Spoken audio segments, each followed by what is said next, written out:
So, Ralph Russo reporting that Chris Peterson is leaving Washington, one of the most respected coaches in college football. Nearly came close to getting in the national championship game at Boise. Made the playoffs at Washington. Jimmy Lake is taking over. You guys know who Jimmy Lake is? Jimmy Lake is the defensive coordinator. He is. And that's what I know about Jimmy Lake. He played at Eastern Washington. Yeah, apparently he had been considered for big-time jobs, and Peterson said, stick around. But I want to go back, because this is a tweet that came out today, Paul. And yesterday there was a tweet that came out, and I want to bring Hannah in here to ask her about this, because the dangers of tweeting about a coach being let go when it's not true. I'm speaking about Clay Helton.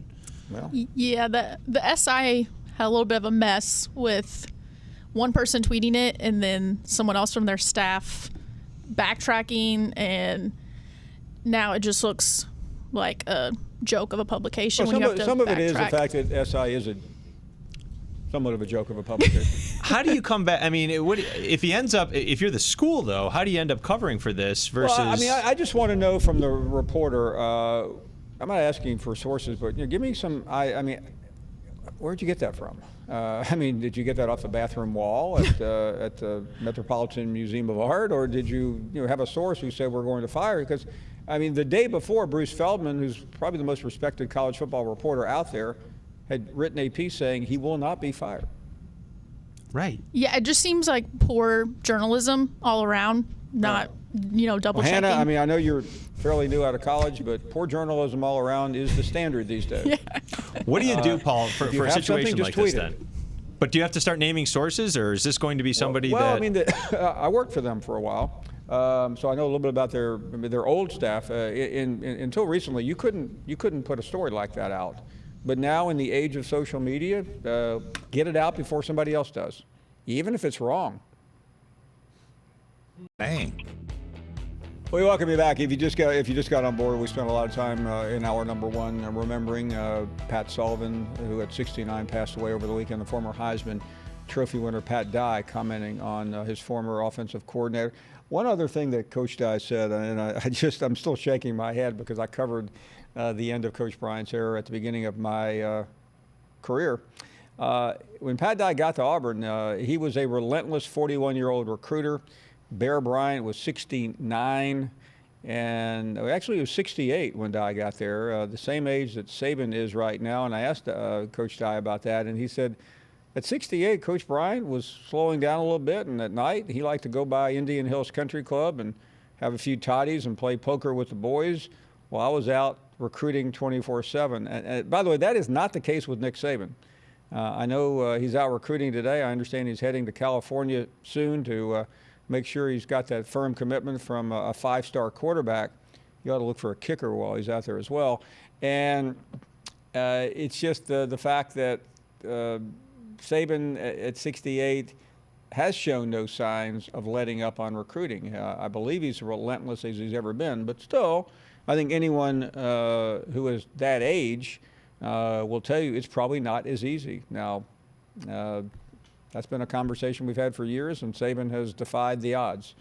Can he continue to do so is the question. Let's get back to the calls. Augie is in New Orleans. Augie, how are you? Hey, Paul, where you at? Hey, I'm not sure Coach Dye is right. I don't think Auburn has the market on screwing things up. I'm an LSU grad, no, they don't. We got a lot of that. And just about Pat Sullivan, I was a kid and I got to see him play in Baton Rouge. Burt Jones was quarterback for LSU, but hey, Paul, greetings on a day where 21% of the SEC coaches who were in coaching Saturday are now in the unemployment line. Can we get some quick takes from you? Yeah, and by the way, some of the ones who got fired are not the ones we maybe 6 weeks ago thought would get fired. It was very strange. Right. I bet you Joe Moorhead's probably now watching your show and laughing at you, but I hope so. I don't think there's any love lost there. No, listen, I mean, the thing on Joe Moorhead, I gave an honest opinion, which I'll continue to do. I'm not really trying to make friends among the 14 SEC coaches. No, and that's why we love you, Paul, because you call it the way it is. Personally, I like the guy as a coach. I think he's pretty average. Yeah. Hey, I was reading an NBC Sports web article, and they were mocking you on it, basically rejoicing in Alabama's pain by seeing as yours also. But nonetheless, let's get to a couple of That's questions. great. One, just, Well, I have not been able to sleep since Saturday afternoon. yeah, I'm sure. Question number one, does Kirby have a lot of self-doubt now that he feels getting hotter and Fromm just doing a ho-hum job? What do you think? I don't think so. Listen, Kirby knew that was a risk. I think if Kirby could have shored up the wide receiving aspect of Georgia, I don't think he'd be concerned at all.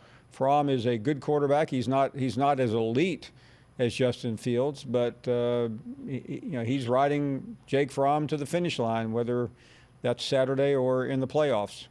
Well, he's got no choice now. So No. Question number two is Jalen enjoying Bama's pain? Knowing Jalen Hurts, I don't think he probably is experiencing any schadenfreude. I think he genuinely enjoyed his experience at Alabama, but he wasn't staying at Alabama another year. It was just really a question of where he was going. All right, question number three, does Burrow's success at LSU make you question even a little Urban's personnel judgment? No. And listen, Urban had Barrett, he had Haskins. I mean, it turns out that Joe Burrow will be better than those other two, but I mean, there's a fine line, Augie, and I completely get it. I mean, but nothing about Joe Burrow has surprised me. But it's interesting. I heard people say that he was very close, but we tend not to believe that. I just think he found the right situation and the right coach. I think he did. I think two people in need. It just matched up well. Now, I'm going to ask you. This is about Alabama, and if you remember your World War II history, after the Allies took North Africa, Churchill said, "This is not the end, nor is it the beginning of the end, but it is the end of the beginning." Is this a fair statement when it pertains to Alabama's dominance on the SEC? Yes, I think it is. I don't think there's any question about it. And listen, you referenced it earlier. I mean, there's nobody who gets accused more of being an Alabama sycophant and Saban worshiper than me. That's true. But It's the way people talk. You have an altar and you pray to Saban at night. But I'm Like telling you, figure. when things really get serious, I try to take my crimson glasses off and give people like you an honest answer. And I don't like what I see. Frankly, I haven't liked it for a while. But there's a blind notion to just continue to defend people sometimes because they are great. They are great, but the only advantage I have, Augie, over some people is I covered the end of Paul Bryant. I was there for 2 years. Do you have that feeling? Do you have that feeling that things are turning? I do. mean, turning towards the end. Yes, I do. know he's Listen, old, he's 68, but 68 is the new 50. So hey, Paul, you have something to look forward to. But the problem with the age is not really the issue; it's the competition, and it's coming from all different sides. It's coming from Baton Rouge, with the resurgence in recruiting. I mean, Nick Saban for 6 or 7 or 8 years. He picked Louisiana apart. He has owned Louisiana. He doesn't own Louisiana anymore. And O ran him out. He did, and that's the first sign. It's always in recruiting, I think. And Kirby has battled him. Listen, Kirby should have beaten him both times. There's no doubt about that, and he didn't. I still think Jimbo Fisher, as hard as it is to say on this Monday after that just behind the woodshed kicking, is still someone who will contend with Saban. Dan Mullen is a problem in Florida. And even Jeremy Pruitt, I think, shows up in Knoxville. I mean, you can go World War II history or any other type of history, but suddenly there is no longer an era or an aura, I should say, of invincibility. And I'll tell you something, Augie. When you start to lose, even the way Alabama has lost, it resonates. And I can't tell you where it will resonate the most, but 3 weeks from now in recruiting will be very interesting to watch. Yeah. Before I hang up, I've got to talk about, of course, LSU. And one of the things they talk about is Jimbo makes $7.5 million a year. O makes $3.5. Jimbo's making 53% more a year. A&M paid Jimbo $4.375 million to win 7 games. LSU paid O $3.5 million to win 12 games. It cost LSU $375,000 more to win 12 games than it did for A&M to pay Bama to lose 5 games. I mean, It's just really crazy. Yeah, and but every day the that one thing goes I'll say by, about it makes- Jimbo Fisher, though, Augie, take your shots at him this year. I don't mean you. If he's still not trending upwards next year, it's not going to work. But he's in a critical year coming up. I mean, what happened Saturday undid a lot of the in-between conversation that he's playing all these great teams. I mean, I've never seen anything quite like that. That was a total embarrassment. Do you think LSU's real defense showed up Saturday night? And if they did, what do you think their chances are in the playoffs? I tell you what, I'm only concerned that LSU put too much energy in that game. I mean, they could have won that game without going through the motions, but I mean, it could have been 70 points easy because they let off the gas. Yeah, and here's one thing we got to say. Joe Oliva's reputation is being resurrected by the minute. The man is looking like a genius. He really is. Will Wade is there. He's turned basketball around, and he hired O. So look how history really judges you. Hey, Paul, thanks a lot. Thank you very much. Appreciate it. Keep it up. Great to have you on. Let's get the county of Columbia, South Carolina, to be heard from now. Cat Daddy, what do you say? I come before you humbled, but I also want to congratulate the Tigers. They won fair and square. They did. I also, Mr. Finebaum, want to congratulate our fans. They showed up in full force. They didn't throw water bottles at the Clemson players, and a lot of them left early, so the Clemson fans wouldn't have to deal with so much traffic on their way back to Clemson. You know, what I love now is South Carolina fans are congratulating their fans for showing up for the biggest game of the year. This is the new paradigm. Yeah. I tell you, I tried to call you Friday. I had a story. I was in the liquor store, and there's Clemson people was coming into town with the flags flying on the cars and all these. Goes up one of the liquor store, comes in, asks for Cat Daddy. I said, I'm Cat Daddy. He said, well, you the one that calls in on the Paul Finebaum show. I said, yes, I call every now and then. He said, well, I heard you taking your Gamecocks to beat my Tigers. I said, yes, sir. He said, well, I want to make a bet with you. I said, all right.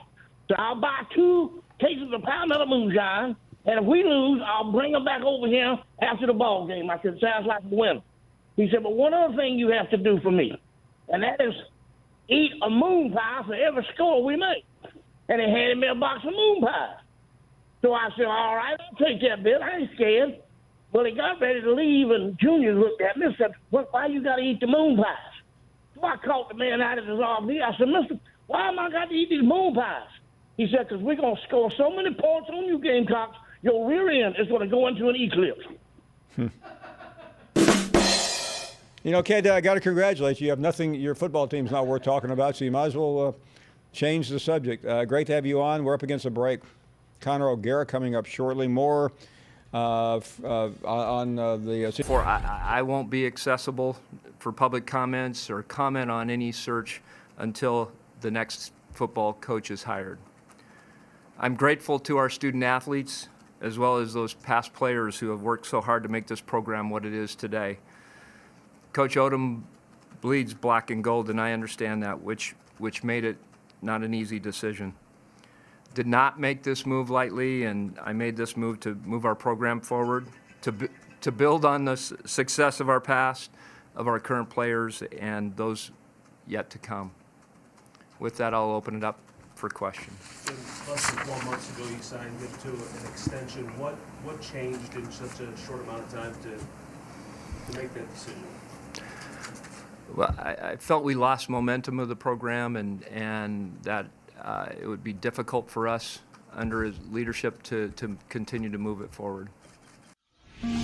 Missouri has the resources to be a top 25 consistently in the postseason, to compete for championships. I think Coach Pinkel showed that in a couple times he went to the championship game in the SEC. I think with the investment that we've made recently in our South End Zone project, it puts us on a level as far as facilities that are second to none. So I'm excited about the future. I think we have a great opportunity moving forward. We have a lot of good players in our program that we want to build upon and get the right person in here, a really good coach to come in and take over. Football is our largest revenue driver, and so our ticket sales have continued to go down. We need, there's probably a $5 to $6 million range where just to get back where we were in 2014 or so. So we've got work to do. The decision today is part of that in getting back to that level. Chancellor Cartwright and President Choi will be consistently involved. We won't have a huge search committee, if you will. I'll keep key individuals involved, informed, but we're going to try to move quickly. It's important. Things have really changed as far as the football landscape with the early signing period, the 18th through the 20th, with the transfer portal, all those things. So it's important that we move swiftly and hire the right person. Welcome back. What has already been a fascinating show with Coach Dye on earlier. A lot of reaction, a little bit of overreaction, but then again, it's the Monday as the regular season comes to an end. We're listening to Jim Sterk there talk about the release of Barry Odom. We've seen Matt Luke lose his job. Chad Morris, of course. Doesn't seem like anyone else will lose their jobs in the SEC, but maybe us. What do I know?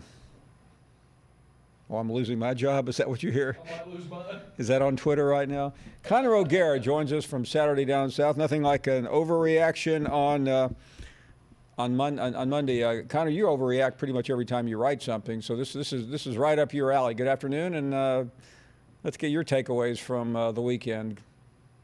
Jeez, good to talk to you too, Paul. Man, what did I do to you? Goodness gracious. Well, you guys have a column I read every Sunday morning on the way to the airport. What I'm overreacting to. Yeah, I mean that's what we do as college football fans, and especially when we've had an entire regular season now to sort of dissect it. And there are some fans who are awaiting bowl berths, and there are others who are trying to figure out what their next head coach is going to be, and probably blowing their search out of the water and trying to come up with the most unrealistic candidates possible. I don't know about you, but it seems like that's been a theme so far for SEC teams. And I get it, like every fan base does it, but it just seems like this year we've had a couple of fan bases who have just been like ready to, assume that they're just going to get the biggest name head coach. They're going to get the splashiest hire possible. When it's like, is that realistic right now? Not to name names, but Arkansas fans seem to be doing that quite a lot lately, at least. Yeah, what's going on? I mean, we have three different searches going on. It seems like everyone has the same names being mentioned. Are you able to, clear through all the guck and discern really where Arkansas, Missouri, Ole Miss, any of these coaching searches are heading? I think right now, there are certain dominoes that are waiting to fall. I mean, I think that there are a lot of people who are interested in a guy like Mike Norvell, who's done really, really good work over at Memphis and is a win away from playing in a New Year's Six Bowl. I think he's attractive for all of those SEC openings. The question, of course, that's been thrown around with him is he holding out for the Florida State job? And are there a variety of candidates like that? And by the way, what's taking them so long? Yeah, I don't know. I don't know, because Florida State I thought was gonna hopefully have something in the works, like basically by the end of the season. Usually when you fire a coach as early as they did, they kind of, that leads you to believe that, all right, within a couple days of the season ending, they're going to name somebody as their head coach. But I think the Mark Stoops thing kind of threw him for a loop a little bit. Maybe he was their backup. That seemed like the vibe that he was getting from them. And then, Florida State, who knows what exactly that search looked like from the start. And everybody heard about the Bob Stoops rumors, and maybe Florida State is waiting for some of these coaches to play in conference championship games before they figure out what their path is going to be. I don't know. It seems like a big mystery right now. Yeah, and we forget. I mean, there are conference championship games coming up, and if you have a coach in one of those, then there's not much you can do right now. Yeah, there's really not. I mean, I remember a few years ago listening to, Bill Moose talk about the Nebraska opening, and Scott Frost is, he's set to play in this conference championship game. And meanwhile, we're hearing nothing about the Nebraska coaching search, not even guys who have been interviewed for the job. And all the while, you knew that Frost already had the deal in place, and it was kept so quiet because he was like, hey, just let me have my space here. I want to play in a conference championship game. I'm sort of waiting for that to unfold. Now, I realize that there are athletic directors who are very impatient, and understandably so because of the new early signing period. These guys want to get their head coaches. They want to get their, whatever athletic directors out there, that's sitting there in the middle of December that still has to make a head coaching decision is got to be panicking. And it was kind of interesting hearing, Ole Miss, Keith Carter say that, we're hoping to have somebody in place in the next week and a half.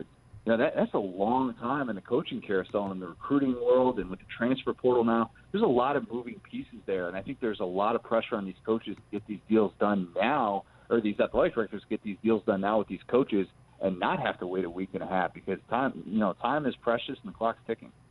Let me ask you about one in particular, Lane Kiffin, because he has not fared well in recent years in terms of coaching circles, but it almost seems like maybe this is his time. He's been linked to the Arkansas job, other jobs. How legitimate a candidate do you think Lane Kiffin is for Arkansas or anywhere else? I don't see the Arkansas thing as much, and Arkansas fans hated me for saying this because I went on radio earlier with local Arkansas radio, and I said the exact same thing. I said, I don't see necessarily, like, I'll eat crow if I'm wrong on that. I absolutely will, but the situation that he's got in Boca right now, he's not in any hurry. I mean, the guy's still 44 years old. It's not a money thing with Lane that's going to drive him to his next job. I think he's kind of realizing, okay, if they win double-digit games again, they win their second Conference USA title in 3 years, that's kind of showing the world, hey, like, I'm ready to get a Power 5 job again. I don't know what that's necessarily going to be or if that's for sure going to be this year. I think that, Mizzou would be, Mizzou would love to land somebody like him. I don't know if he's going to be willing to take on, some of the sanctions that they're going to have to deal with. They have scholarship limitations, official visit limitations, all those different things from the academic fraud fallout. But, what about Ole Miss? I mean, what about Lane? Well, I mean, what's going to interesting, though, is I continue, Connor, not to jump in, but I continue to hear smoke coming out of Arkansas that he is a legitimate candidate. Yeah, I mean, I think they're going to, why wouldn't they pursue him? Why wouldn't Hunter Yurachek want to pursue him?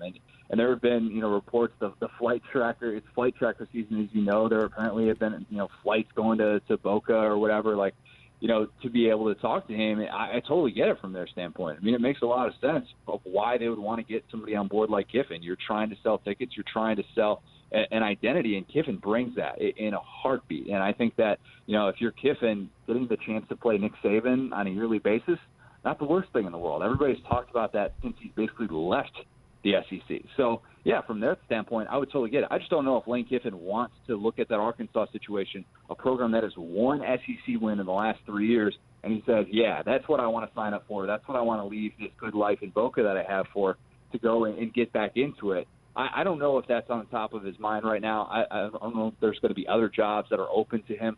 Who knows if even a team like Florida State would go after Lane Kiffin. I mean, given where the search has gone, that wouldn't be the most stunning thing in the world. I think Lane Kiffin's going to have his options. I don't know if Arkansas is the most attractive one right now. Let me ask you about the Alabama situation. That's the story of the weekend. It's always dangerous to write off the greatest dynasty in college football history. But your assessment of where Alabama is today? Alabama is in a different place than it was, 3 years ago. I think we can say that with certainty. Like, seeing the way that they've lost these games where, I know that they had the 2 pick sixes, but you threw out the stat earlier about, the fact that they played 2 top 25 teams this year, and both of them put up record-setting numbers against the Saban defense at Alabama. And, those numbers are partially skewed because of the pick sixes. But at the same time, the game is just different in terms of, the way that we evaluate defenses. And teams are scoring more, obviously, than ever against Nick Saban coach defenses. I'm not writing him off yet. And I know that's such an easy thing to do right now, but go back and look at those quotes from 2014. Go back and look at what people were saying about Saban and, Urban Meyer passing him up and everybody else passing him up. Teams kind of passed him by. He's had his run. He had, the titles in, 3 or 4 years, like all that stuff. I get it. But, I think that this is a different situation right now. I think that we just need to kind of change our expectations of Alabama on a yearly basis. They're not the unbeatable force that they were. Like, obviously, Auburn was able to beat them dealing with a backup quarterback. Of course, Alabama was, but this is just a different scenario. And I think that right now, Alabama's still an extremely good program. I'm not going to write Alabama off, as long as Saban's on those sidelines. And as of right now, we have nothing to believe that he's going away anytime soon. But, it was sort of alarming to see Auburn continue to bounce back with a true freshman quarterback and find a way to win that game. And I think right now, if you're Alabama, you're just trying to figure out all right, how are we going to maintain our place at the top list, the college football world? Because it is still just 2 losses. I mean, let's not pretend like it's, they're having some 8-4 season or something like that. Now, Alabama was still considered to be in the playoff hunt. They were still a top 5 team last weekend. I'm not writing them off. I know many people are right now. Connor O'Gara from Saturday Down South. Connor, many thanks. Great to have you on. Yep, appreciate it, Paul. We're going to take a break. More to come at 855-242-7285. We'll go to Mississippi a little bit. Look at this tweet. This is a tweet from Hembo. You hear him mentioned all the time on Get Up with Greeny. That is stunning, by the way. Look at that. It's the 2 takeaways that really stand out. Versus, that's Paul. I mean, in Nick Saban's career at Alabama, did you ever think you'd see numbers like that over a 3-game we always stretch? talk about him being the greatest football coach, but he's also the greatest defensive coach. Right. That's how he's made a living. It's pretty hard to believe. And secondary coach, even digging a little further down than that, right? So that's the unit you kind of depend on to make interceptions, get those takeaways. I don't know. It's not a. We've been saying it all year. It's not a vintage Alabama defense, and I know they had a lot of injuries, but is it Listen, the new standard? I'm to the point, and you knew when Dylan Moses went down, that was a big deal. But come on, I mean, we are talking about Alabama now, and true. It's one thing losing maybe the greatest quarterback in SEC history. It's another thing losing a really good linebacker. Yeah, that's fair. Paul, I mean, 10-2 is not a terrible year by any stretch. Well, hey, it's not the standard. Mark, don't give me the Notre Dame standards. Okay? No. Look, do you really think Alabama's going to be back next year? I mean, they play Georgia at home, USC to open the year. Tennessee's getting better. They're at LSU. Yeah. And, we don't know. They're losing the receivers, running backs. I think one thing about the SEC, to make a judgment on December 2nd about what people will have is really foolish. All you have is the schedule, but you don't know the personnel. Right. Now, one thing I do know about personnel is Texas A&M will have its team back. And now, take that for whatever it is, but I fully expect A&M to be a really good team next year. Would Alabama be a team that you would start pursuing the transfer portal as a way to get players in, which they haven't really, they've been victimized by? But the question becomes, who's going to? And we're 2 weeks away from recruiting. I mean, Saban right now is ranked number 1. Does that hold up? I mean, he's going to have to go out there and convince people this program is still legitimately at the top of the heap. It's in the upper echelon. But I mean, you wake up today and you look at your phone and there's Alabama ranked number 9th in the country, and you're going like, what universe did I go to? 3. Welcome back. Let's continue with more phone calls, and Jody is in Georgia. Hey, Paul. Hey there. I appreciate you having me on the show, man. You know I'm a Clemson fan, so I know this is down on Dabo Day, but I want to take up for him a little bit, but I do understand your point. And I'm thinking he might be doing the same thing you did when we talked not long ago. And you said you was just stirring the pot back when we talked about it. Well, listen, Jody, I get what he's doing, okay? I mean, he's having some fun. He's trying to let everybody – listen, we just beat a team that beat Georgia. That's right. And we destroyed them. Right. And not only that, they went 4-8, and they're keeping their coach, which we like, by the way. That's right. We do too.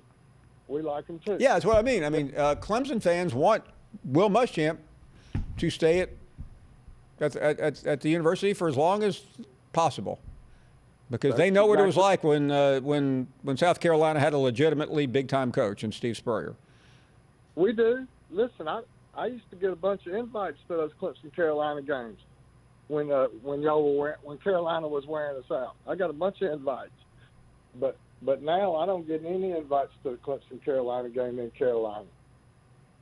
So we know what it's like the other way. Listen, Jody, nothing's going to matter come Sunday. Clemson will more than likely be ranked number 3. They'll be playing the number 2 team, and everyone's going to say the same thing. Man, I don't want to have to play Clemson in the playoffs. Well, what do you think? No, I think I think they become a really strong team over the course of the last 15 weeks. So if let's say that everything goes like we think it's going to go, who do you like in the end? Yeah, I mean, right now, I want to see LSU this weekend just to get one more look at them. But I would not rank LSU among the favorites to win. Their defense did look better this past week. It did, but I mean, I think Ohio State. Right now, Ohio State looks like they're a little better than everyone else. But the hard part about Clemson is I think they're really elite. I just don't know because how can you know? I don't think we've played our best game yet either. Well, you haven't had a reason to. That's true, but I mean, I hope it's there when we need it. Well, listen, that's what it comes down to, Jody. And I used to say Nick Saban's the best, but right now Dabo Swinney is the best at getting his team ready for the playoffs. Nobody has come close to what he's done the last 4 years in terms of domination. Well, I can tell you that that's a battle that isn't that bad a one to make yourself answer. No, Bobby Bowden's one of the greatest coaches of all time. So, listen, Clemson fans, don't get upset, okay? I realize it's been a boring year and nobody's paying attention to you and you're playing a bunch of losers.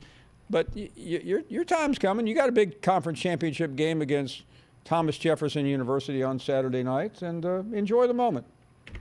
Stefan is in Mississippi. You're on the air. How's it going, Paul? It's going great. Yeah, I hope you had a good, happy Thanksgiving, you and your family. Thank you. It was great. I just wanted to run a couple of things by you. With the Iron Bowl, I heard a couple of your callers talking earlier about the 1 second and trying to compare it to 2013. Yeah, I think the rule changed, didn't it? Yeah, to me, what I found the difference between 2013 and last Saturday was that Nick Saban was arguing that as his receiver went out of bounds, there was 1 second left. Oh, okay. Versus a guy getting started with forward progress. You're right. So that kind of is a little confusing to me. A guy going out of bounds and there maybe 1 second left. I understand that. As soon as that ball is spotted in the middle of the field, that 1 second goes off. So, I mean, we might want to kind of look at that before we just start comparing that to 2013. Stefan, tell me this. Whether it was right or not, and I felt at the time Gus Malzahn had one up Nick Saban. It wasn't the last time that it happened that day. Absolutely. Alabama still was in a position to wrap that game up when they were down on the 2 or 3 yard line. Absolutely. No, not taking anything away from Auburn. He simply outcoached. Yeah, I mean, listen, he didn't outcoach Saban. He left him on the field splattered. I mean, Gus just made Nick Saban look stupid. Yes, sir. And one Did I more just say thing. that? You did. Yeah, you did. Just got ejected out of my chair. Don't let ESPN hear that. No, don't let Saban hear it. I don't need any problems with him. I mean, after all, he's well, I guess I won't be seeing much of him during the playoffs unless they send me down to cover the Citrus Bowl. And just one more thing real quick, Paul. A couple of callers already talked about it, and I know you talked to the young man from the Star. Just a really classless move by Ole Miss with Matt Luke. I understand that if you're going to get rid of a guy, but just to throw some things at you really quick about what he inherited. And I'm a Florida State fan. And to my Florida State fans, that's what inheriting a dumpster fire looks like, considering what he had to deal with Ole Miss, and still was able to recruit guys like John But you know what I liked about Matt Luke? He was a good person. He was loyal to his university. I don't know. I mean, I always get suspicious, and people have heard me say this, when the athletic director gives you a vote of confidence and you get fired a week later. You know what that means? It means the athletic director is not calling the shots. Exactly. What do you think the makeup is going to be with the team? There are reports of half of the team wanting to quit. Well, let me say this, Stefan. I am all for youth being served, and I'm all for young people expressing themselves. But I've seen players do this countless times, and as soon as you get a new coach in and you have a fiery team meeting and everybody comes together, that usually abates fairly quickly. Brian is up next in Florida. Hey, Brian, you're on the air. Hey, Paul. I'm going to switch tack a little bit. First, I want to congratulate you for your heartfelt condolences. And as a Georgia Bulldog fan, I want to speak for a lot of Georgia fans and wishing condolences to Sullivan family, as well as the family at the University of Auburn for losing one of the best ambassadors He really of their was. school. And by the way, it was against Georgia that he won the Heisman. I guess you know that. My point, while waiting on line, I noticed on the bottom line that Auburn got fined another $250,000 for storming their field. And you had a previous guest from Saturday Down South, but what most people don't realize is that 5 years ago, that there's an article printed by them about how Alabama and Florida never stormed the field, and that's not true. You might remember in 1984, at the world's largest outdoor cocktail party, Florida fans finally getting their first win over Georgia stormed the Gator Bowl Stadium field for their first victory since '77. And you might remember well that in the late 80s and most notably in the 1990 Iron Bowl, thousands of Alabama fans stormed the old Gray Lady at Legion Field when they beat Auburn in 1990. I do not remember that. Yeah, it's a I was at the game. fact. I'm sure your production assistants can find the footage I mean, of listen, that. my memory's pretty good for 20. Was that 30 years ago? I'm sorry, Brian. I was on the field at the end of that game. I don't remember any Alabama fan storming the field. But then again, sometimes we have a difference of opinion when it comes to memory recollection. We're heading to a break. More to come. More of your phone calls. We've already had Pat Dye on, and with a pretty epic interview in the annals of Pat Dye lore. Well, on to the big one. Got an exciting football opportunity to play what I think is one of the best teams in the country. As explosive as a team as I have probably ever watched on tape. I don't even know what the numbers say. Obviously, the numbers say they're really good, but I don't go by that. I go by what I see on tape, and they do a tremendous job. Defensively, we've had them on tape. I know we overlapped on Auburn and Florida, and I think Dave Aranda does a tremendous job. They've got a very experienced secondary, talented up front, play a lot of players.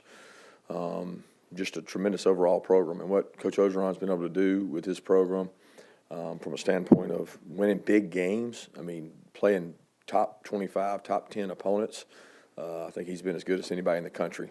And I got a lot of respect for him. I always have. I've known him for a long time. And his teams take on his personality, which is toughness, physical, and cut it loose. So this will be as great a challenge as we've had. I know since I've been here as far as playing an opponent, and our players have earned this opportunity. We didn't back our way into this game. We earned our way into this game. And we're looking forward to the opportunity to play in what is probably one of the greatest stages, I've said it over and over, in all of college football. Kirby, in your experience as a head coach, sometimes when a new quarterback coach or offensive coordinator come in, is there sometimes a transition period for a quarterback? And do you think Jake has experienced any of that this year at all? No, I don't think so. We really don't have a new quarterback coach because it's the same guy that did it last year, different coordinator. But I don't think, if anything, they're probably better on the same page because they're in a second year of being in the room together. So I think that's a big part of growth and growing up and being able to do things. Biggest difference this year is who's healthy, who's out there playing.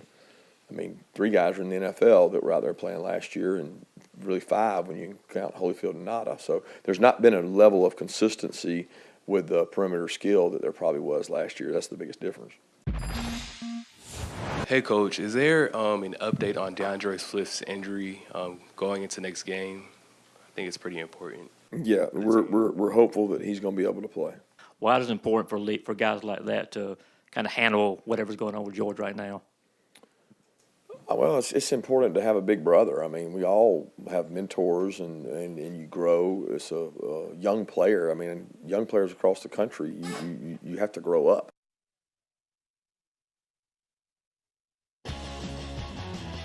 Welcome back. Glad you're here, and let's continue with more calls. Big Sky is up next. How are you, Big Sky? Doing fine, Mr. Finebaum, in a roll tide. You know, I tell you, that was one fine football game. Auburn came prepared to do a job, and they done it. But if we hadn't lost our quarterback, I think it would have been a different story. But we've seen this happen year after year after year. I've been seeing it for 60 years. Auburn and Alabama going at it head to head. and watch this Saturday, and everybody's talking about Alabama being out in left field now, and they won't be any good anymore. And Big Sky, nobody's saying that. We're just talking about whether there'll be. We're talking about a dynasty here. A dynasty is when you pretty much have the championships cornered, and clearly that's not happening right now. But have we not cornered the championships? Well, we're not. This is not. We're not using past tense here to keep. We're talking about present and future, not past. Well, he'll be back. Saban will be back. We'll be back. Okay, listen, Big Sky. My job is not to tell you whether you'll be back or not. My job is simply to give an opinion on what I see. Well, I love your show, and I appreciate you so much. And I really, really thank you for being on the air. And but I just got to say, roll tide, and we'll hang in with them. Well, I'm glad. I'm glad you will. Sky, keep the faith, okay? Well, I have the faith. That's what I was trying to tell you. I've been in there 60 years, and I've watched this go up and down, and all of a sudden Alabama will get on and they'll win, just like they are now. And then they'll go down. People say they're gone. What's going to happen next year? Nobody knows, Big Sky, with all due respect, nobody really knows what's going to go on. Anyway, we're continuing to follow the rumors about Lane Kiffin. Just think about this for a second. Lane Kiffin in Fayetteville and his best friend, John Daly. I've heard John Daly is pushing Lane Kiffin pretty hard out there. More phone calls, and Mary is in Birmingham. Mary, go right ahead. Hey, how you doing, Paul? We're doing well. I'm a little sad. I think Alabama had a rough day Saturday, but I was real concerned about the young man, the kicker, Joseph Bulovas, because he's taken a lot of flack, and that game was not lost because of one missed field goal. Mary, anyone who blames Joseph Bulovas for that is just an idiot. No, I agree. It's Alabama fans are not, they've got to back their team. And again, the team is everybody on that team. How many penalties? Of course, I thought Mac played a good game. Yes, he threw 2 picks, and yes, they turned into points, but we did respond with, touchdowns. It was a very difficult game to watch as an Alabama fan. Sure. And by the way, most games at Auburn are. They are. I think Auburn definitely has the well, I call it a curse, the Auburn curse against Alabama, but it's not over, and Saban is not out. And as an Alabama fan, I just wanted people to know that it is a collective effort, and teams are not going to win every game. I wish they would, but they don't. So I just wanted to say Thank you very much. What was on my heart. Thank you. I do appreciate that very much. Let's talk to Tim, who's in Virginia. Hello, Tim. Hey, Paul. How you doing? We are doing great. Thanks for the call. Yes, sir. I just want to talk a little bit about the game on Saturday. I think it was an excellent football game. And I think what really killed Alabama was the penalties. They went down and scored, and then they got that holding call. And I was like, I hope this is not going to be a trend, for them at the game. And I think that's what really hurt them. Good point. So, but I just think, I just want to let you know that I enjoy your call, your show, and I appreciate everything that you do. And I'm hoping Saban will maybe try to find a field goal kicker. I know it's not his fault. Listen, Nick Saban has been. He is. It's not like he is unaware of the field goal kicking situation. He has signed great kickers in the past. For some reason, they're just cursed. I don't understand it. I really don't. Let's talk to Bart next in Georgia. Hey, Bart. Hey, Paul. How you doing today? We're doing well. Thank you. First-time caller. I love your show, man. Do a great job. I think you hit the point I was going to make earlier when you're talking about Saban being able to recruit in Louisiana. His first few years, Alabama just set the bar so high for the rest of the conference and really the rest of the nation. If you want to, win like we do, recruit like we do and coach like we do. So, we set the bar really high years ago. and now we're having teams that caught up with us in the recruiting cycle, and we just, you know, they like I said, we set the bar really high, and teams are catching up with us now. That's the bottom line. But well, it does I don't think happen, we're going anywhere. and listen, I'm not saying that nothing's over. I mean, Alabama is still among the premier programs in America, but let's see how they do in recruiting. Let's see how they finish the season. There's a lot of speculation on where they'll go. It's all rumor mill right now. You've got basically 3 bowl selections for a couple of different teams. The Orange Bowl, the Cotton Bowl are the 2 biggest. The Sugar Bowl, if Georgia loses, will get Georgia. The Orange Bowl probably would want Florida with the proximity. It's conceivable Alabama could end up in the Cotton Bowl, maybe taking on Memphis. Would you want to play Memphis right now? Assuming they win and get to the Cotton Bowl? Alabama versus Memphis. Well, it's not. At least it's different than Alabama versus Clemson. Alabama, the whole country wanted a different game. Well, they got one. We are. Theoretically, we're up against a break. More to come with your phone calls.